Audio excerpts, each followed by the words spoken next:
Edge of Play brings you this defending in the 4-2-3-1 formation video. I'll be focusing on the back four initially and then moving on to the midfield and then the whole team and their defensive positioning.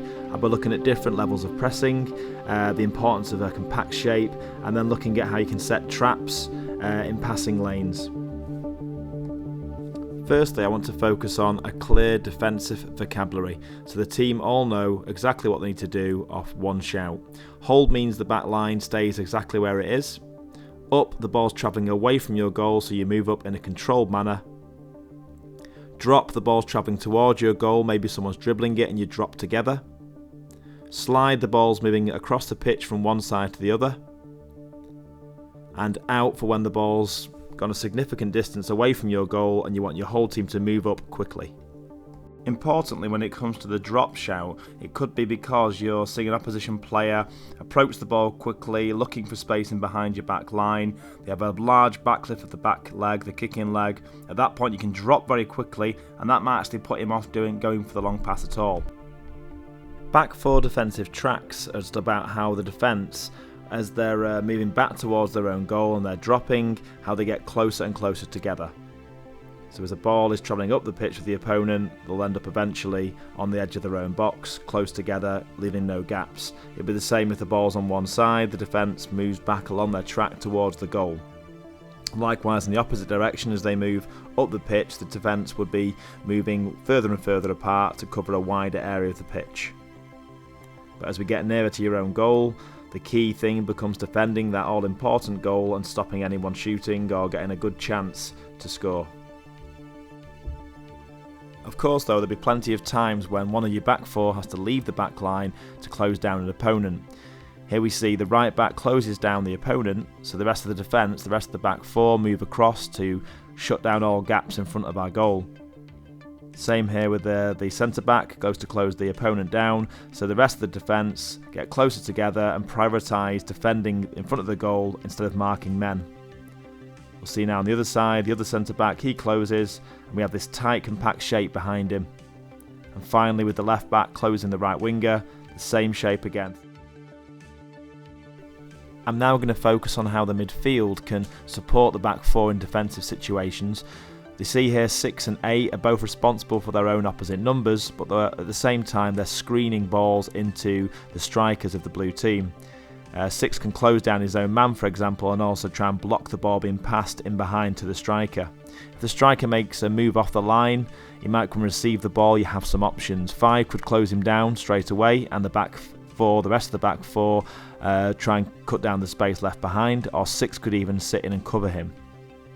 See 8 and 10 will also make moves here to try and cover the space left behind in midfield as well. But if you can do 6 and 10 here, between them can kind of soak up the move of the centre forward into midfield, make sure he see him off and make sure he plays the ball away, doesn't turn and have a go at goal, and then when he goes back into the line of the defence, the number 5 can pick him up again. Another important aspect of the link between the back four and the midfield too is seen when it comes to opposition midfield runners. If not trapped by a midfielder, a run from deep can cause real problems for the team. Passing on a man horizontally is one thing, but when it's vertical, only pass him on if given the signal by the deeper player who has a better view of things ahead. If 8 reads the run here, the danger can be stopped before it begins and the ball might not even be played. It can be said though that a defender with good awareness would read this ball anyway and drop in to cut out the danger, while 8 picks up his man and any loose clearances. The central midfielders also have a big role to play when the ball goes wide. You can see here the ball goes out to the blue right winger and the fullback closes him down. 6 has some options here for how he can support. He could just close down the winger, make him play predictable for the fullback. Or he could cover the fullback or try and prevent any ball from the right winger being cut back. Another option could be that 5 goes across to cover the fullback and 6 can take up 5's position in the box to defend against any crosses. I'd now like to focus on whole team defensive positioning. You see here the red team are pushed back into their own half, near to the edge of their own box. The shout of slide is made as the ball is played across to the wing, and the whole unit moves across, trying to cut down space and make it very difficult for the Blues to find space.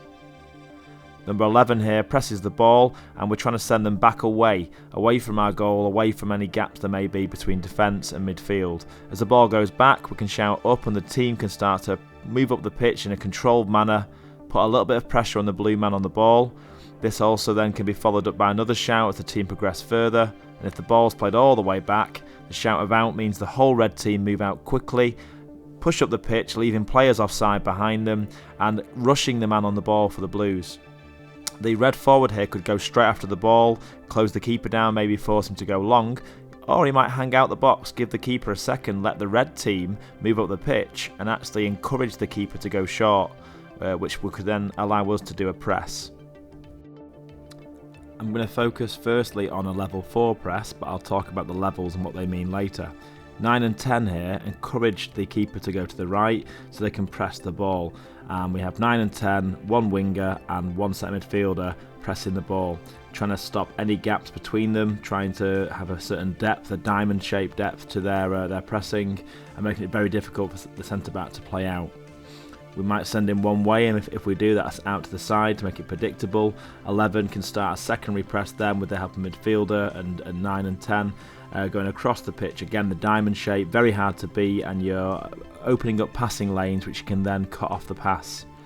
If your press does not work and they manage to get their way out, and they will sometimes, drop and slide those two shouts together to make sure they can't counter-attack you quickly on the blind side. So the team drop, slide across, cut off any ball down the opposite flank, try and send them back inside again.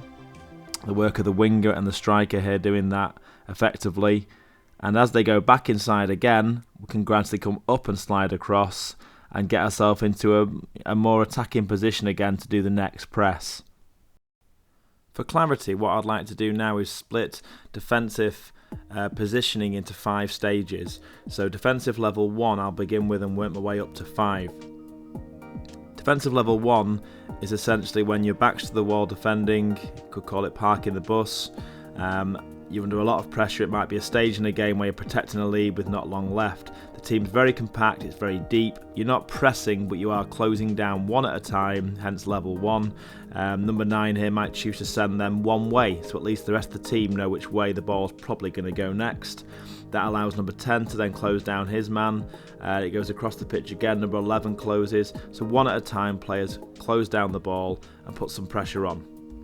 Personally, I wouldn't like to use the defensive level 1 for any length of time because it's a very, arguably quite a negative way to play and you're not going to get much attacking or any pressing out of it. Defensive level 2 is a step up from there. You can see the back line and mid-half now. We're working in units of 2 at a time, a winger and a forward. In this example, pressing the ball into one side, trying to get the ball back, see if we can launch a counter-attack, or here, 9 and 10 work together against the centre-backs. If it goes the other way, number 10 and 11 would work towards the ball. The rest of the unit are relatively compact, relatively, mid-half, relatively deep really.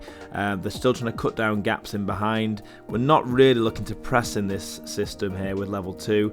It's more a case of see if you can snatch the ball here and there, but generally you're looking more at preventing them getting in behind your back line, making it very hard for the opposition to play. Defensive level 3 is an aggressive defensive technique of pressing with 3 players in the opposition half. We're looking at a higher back line, nearly up to the halfway line.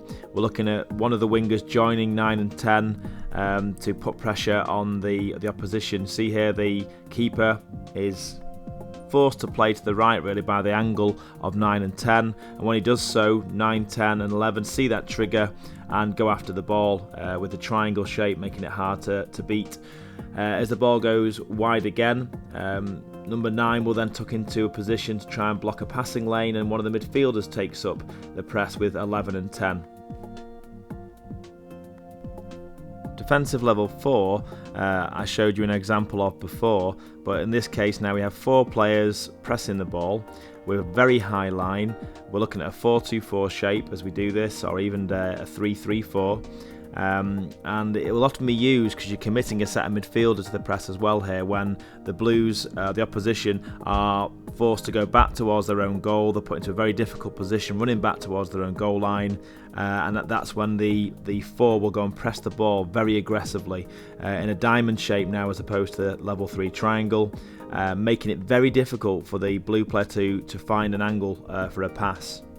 I should add here as well that the whole point in this press of committing so many players to go after the ball is if you get it back, you'll have a lot of support around the ball to launch a quick counter-attack on the opposition. I decided to add in a defensive level 5 for this video as well, just to do something different really, a different way approach to defending. This could be in a game where you're behind, you're not dominating even though you feel man for man you're a much stronger side, a faster side. You decide level 5 to go man to man all over the pitch, just for a spell in the game to kind of regain control of the ball. This would make it very hard for the opposition to play into feet, and it would perhaps make them have to go in behind or to go long, and at that point you try and seize possession again and take control. Now, regardless of which defensive level you are using, one key principle is you have to stay compact. In the level 1 defending here, you'll see that the team are very close together. Up to level 2, it hasn't changed. The distance from the back 4 to the front players is the same. Level 3, there's an aggressive press going ahead, and up to level 4 as well. Regardless of the level of defending, it's being compact and close together, doing it together. If you don't, and the front players maybe go and press the ball and the back 4 stay back, look at the gaps you leave in between you.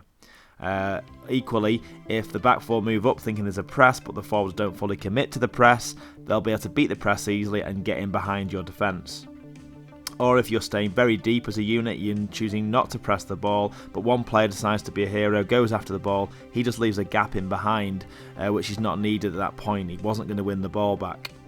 An advantage of good collective defensive positioning is that you make the passing lanes for the opposition predictable. You can set a trap for a player to pass into one of these passing lanes and you intercept that ball, win the possession back and launch a counter-attack.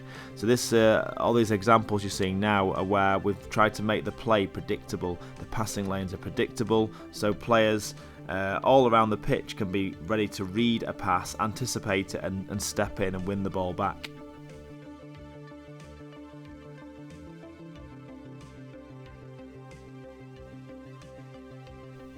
Finally, before having a look at the 4-2-3-1 defensive principles, it's worth considering the shape, the 4-2-3-1 shape, and how we don't want it to be like it is on the screen now, square with straight lines and players stood basically in front of each other. The shape has to be much more fluid than this when we are defending. We don't want straight lines, instead we want triangles, we want diamond shapes, we want different combinations of the players to make sure there's no gaps to be played through. There's no easy way to break the lines of the midfield, of the back line. If the ball comes across here, you see again there's lots of combinations between the players which make us very hard to break down. In summary, here are some of the basic principles of the 4-2-3-1 shape and defending in it. I hope you found this video useful. If you have, do visit edgeofplay.com for more similar videos, and feel free to email me with any queries or questions you have about it.